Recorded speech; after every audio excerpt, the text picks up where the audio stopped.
Hey everybody, you're on the GeekBox YouTube channel. Today I will tell you how to pair Roku remote with pairing button. Let's go. Open the battery compartment. Hold down the pairing button for 5 seconds.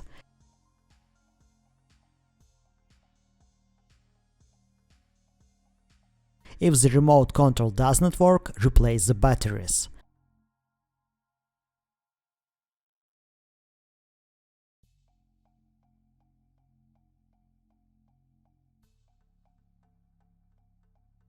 If the remote control does not connect, then use virtual remote.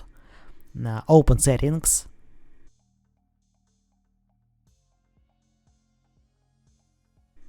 System,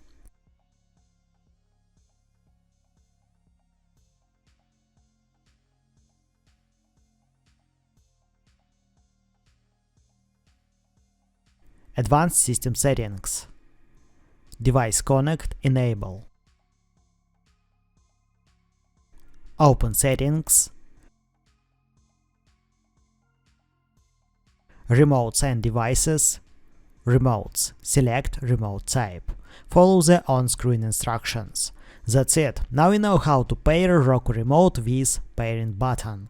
Thanks for watching, please like and subscribe to the channel. Good luck and see you soon.